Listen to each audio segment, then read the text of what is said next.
ശ്രീ വിനു കിരിയത്ത്, ഇവിടെ നമ്മൾ ഈ ലഹരിയുമായി ബന്ധപ്പെട്ട് സിനിമയിലെ ലഹരിയുമായി ബന്ധപ്പെട്ടുള്ള ചർച്ചയ്ക്ക് ഇരിക്കുന്ന ഒരുപക്ഷെ രണ്ടാമത്തെ മൂന്നാമത്തെ തവണയായിരിക്കാം.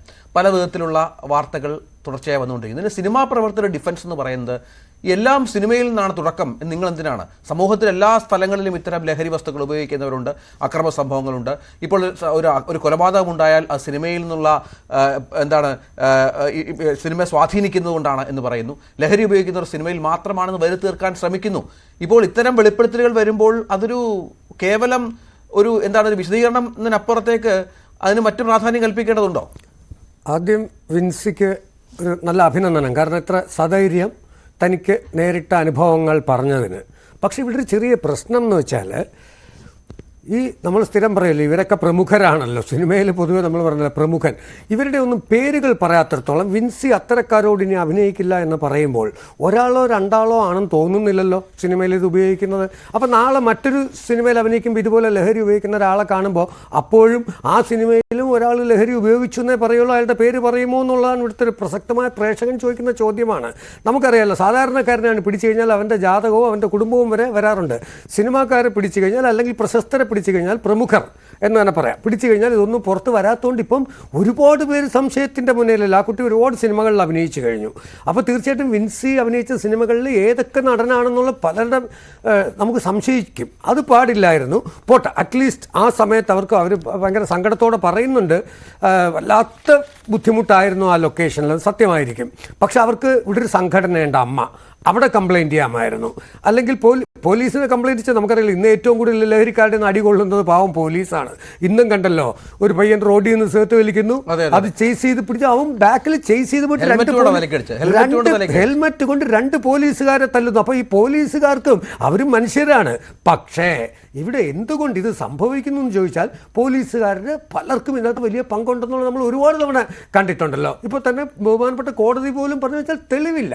ഒരു നടനെതിരെ ഒരു വലിയ, അതായത് എല്ലാം പറഞ്ഞിട്ട് ലാസ്റ്റിൽ കോടതിക്ക് വെറുതെ വിടേണ്ടി വരുന്നൊരവസ്ഥ വരുന്നെങ്കിൽ അത് ഉന്നതനാണോ അല്ലെങ്കിൽ പ്രമുഖനാണോ എന്ന് നോക്കിയിട്ട് തന്നെയാണ്. അങ്ങനെ ആവരുത് പോലീസ് നിയമം. കോടതിക്ക് അതേ ചെയ്യാൻ പറ്റുകയുള്ളൂ. തെളിവിൻ്റെ ഇതിൽ മാത്രമേ കോടതിക്ക് എപ്പോഴും കോടതി വളരെ രൂക്ഷമായിട്ടാണ് പറഞ്ഞിരിക്കുന്നത്, അല്ലാതെ ആരും സപ്പോർട്ട് ചെയ്തിട്ടല്ല. അപ്പോൾ ശരിക്കും പറഞ്ഞാൽ ഇതിനകത്ത് ഇപ്പോൾ ഭാഗ്യലക്ഷ്മി പറഞ്ഞത് കറക്റ്റാണ്. പണ്ട് കാലങ്ങളിൽ സിനിമ എന്ന് പറയുന്ന അവൻ്റെ ചോറാണ് എന്ന് അവന് നല്ല ബോധ്യമുണ്ടായിരുന്നു. ഒപ്പം ആ നിർമ്മാതാവ് കുറച്ചുകൂടെ സ്ട്രോങ് ആയിരുന്നു സിനിമയിലെ.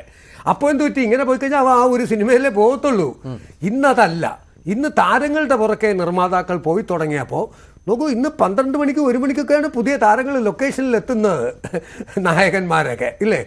അപ്പോൾ ഈ കുട്ടി അത്രയെങ്കിലും എന്താ പറയുക, വിൻസി പറഞ്ഞതിന് ആ കുട്ടിക്ക് പക്ഷേ വിൻസി നേരത്തെ പറഞ്ഞ പോലെ അമ്മയെങ്കിലും മറ്റും കംപ്ലൈൻറ്റ് വിൻസിക്ക് വേണേൽ കൊടുക്കാമായിരുന്നു. പക്ഷേ വിൻസിയുടെ ഒരു ഗതികേടെന്ന് പറഞ്ഞാൽ ആ സിനിമ പൂർത്തീകരിക്കണം. കാരണം സംവിധായകനും നിർമ്മാതാവും ഒക്കെ വന്ന് കാല് പിടിച്ചു എന്നാണ് പറയുന്നത്. കംഫർട്ടബിൾ അല്ല എങ്കിൽ പോലും ഈ സിനിമ ഒന്ന് പൂർത്തീകരിക്കാൻ സഹകരിക്കണം. അല്ലല്ല, അങ്ങനെയല്ല പ്രതികരിക്കേണ്ടത്. ഇതിപ്പോൾ അതാണല്ലോ ഇവിടുത്തെ ഏറ്റവും വലിയ പ്രശ്നം. 14 കൊല്ലം മുമ്പേ പീഡിപ്പിച്ചു, 10 കൊല്ലം മുമ്പേ പീഡിപ്പിച്ചു, സ്പോട്ടിൽ ആരും ഒന്നും പറയുന്നില്ല. അതാണ് ഈ പ്രേക്ഷകൻ ചോദിക്കുന്ന ഒരു ചോദ്യം. അതാണ് വിൻസി എന്ന് പറയുന്നത് സ്മാർട്ടായിട്ട് ഇത് ചെയ്തു. പക്ഷേ ഇനി അടുത്ത ലൊക്കേഷനിൽ പോകുമ്പോഴും ഇത് മറ്റൊരാൾ ലഹരി ഉപയോഗിക്കുമ്പോൾ വിൻസിക്ക് എന്ത് ചെയ്യാൻ പറ്റും എന്നുള്ളത് വലിയ ചോദ്യമല്ലേ. കാരണം പ്രമുഖർ ഇത് വെറൊരു ചർച്ചയിൽ ഒതുങ്ങി പോകില്ലേ. ഇപ്പോൾ എന്തോ പല ചാനലും ഇത് ചർച്ച ചെയ്യുന്നു. പക്ഷേ ഇത് ചർച്ച കഴിയുമ്പോൾ അടുത്ത നാളെ വേറൊരു വിഷയം. അങ്ങനെ ആവരുത്.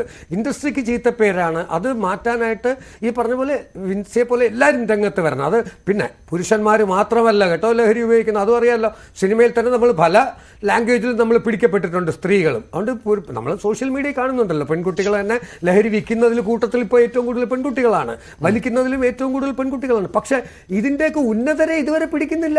ഈ പാവം ഈ പറഞ്ഞ പോലെ വലിച്ചുകൊണ്ട് പോകുന്നവനെ പിടിക്കുന്നു, ഇത് വിൽക്കുന്നവനെ ഇതുവരെ പിടിക്കുന്നില്ല. അല്ല, ഇപ്പോൾ ഈ ആലപ്പുഴയിൽ കഴിഞ്ഞ ദിവസം ഹൈബ്രിഡ് കഞ്ചാവ് 2 കോടിയുടെ പിടിച്ച ബിനുവിന്റെ ശ്രദ്ധയിൽപ്പെട്ട് കാണാം.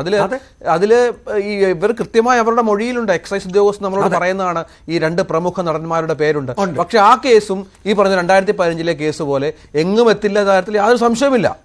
അതാണ് പ്രശ്നം. അവിടെയാണ് ഈ പണത്തിന് മേൽ പെരുന്തും പറക്കൂല എന്ന് പറഞ്ഞത്. നോക്കൂ, 2500ഓളം കിലോ നേവിക്കാർ പിടിച്ചത്, അതിൽ പകുതി കേരളത്തിൽ കൊണ്ടുവരാണെന്നാണ് അറിയുന്നത്. അപ്പോൾ ഇത് നമ്മൾ അറിയുന്നത് ഈ സിനിമാക്കാരനായതുകൊണ്ട് മാത്രമാണ് ഇത് അറിയുന്നത് കേട്ടോ. സ്കൂൾ കുട്ടികൾ വരെ, കൊച്ചു കുട്ടികൾ വരെ ലഹരിക്ക് അടിമയാണ്. നമ്മൾ കാണുന്നില്ലേ, തലക്കടിച്ച് കൊല്ലുന്നു, വെട്ടിക്കൊല്ലുന്നു. ഒന്ന് പറഞ്ഞാൽ 2ന് കാരണം അവർക്ക് മനസ്സ് വേറെ ലെവലിലാണ്. അവർക്കൊന്നും ഇതിനെക്കുറിച്ച് ബോധമല്ല അവർ. പെട്ടെന്ന് വയലൻ്റ് ആവുന്നു. ഇന്ന് അത് ഞാൻ പറയണതിലേക്ക് എന്ന് അന്യസംസ്ഥാന തൊഴിലാളികൾ ഇവിടെ വന്നിട്ട് അവരെ അതിഥി തൊഴിലാളി എന്ന് സ്വീകരിച്ചോ അവരിലാണ് നമ്മുടെ ലഹരി തുടങ്ങിയെന്നുള്ളത്. നമുക്ക് അങ്കമാലി ആ ഭാഗത്തേക്ക് നമ്മൾ ചെല്ലു, പെരുമ്പാവൂർ ഭാഗത്തേക്ക് ചെല്ലു, നടു റോഡിൽ നിന്നാണ് ഇവർ മദ്യപിക്കുന്നത്, ആരുമില്ല ചോദിക്കാൻ. അവരുടെ കേന്ദ്രമായി മാറി. അത് വേറെ സ്റ്റേറ്റ് ആണോ എന്ന് നമുക്ക് തോന്നിപ്പോകും ഇപ്പോൾ. ഇതാരോട് പറയാനായിട്ട്? അപ്പോൾ തീർച്ചയായിട്ടും സർക്കാർ ഇത് സ്ട്രോങ് ആയിട്ട് ഇതിനൊരു ഡിസിഷൻ എടുക്കുക. എന്തുകൊണ്ട് ഈ കോടതിയിൽ അങ്ങനെ ഒരു ഇത് ആ നടനെതിരെ പോയെങ്കിൽ ആ പോലീസ് ഉദ്യോഗസ്ഥർക്കെതിരെ നടപടി എടുക്കണം. എന്തിനാ ഇതെങ്ങനെ മാറി? അത് അതിലേക്ക് വരാം. സർക്കാരിനും ഈ പറയുന്നത് പോലെ നമ്മുടെ സംവിധാനങ്ങൾക്കും ഒക്കെ കൃത്യമായ ഉത്തരവാദിത്തമുണ്ട്. ശ്രീ ഖാദർ,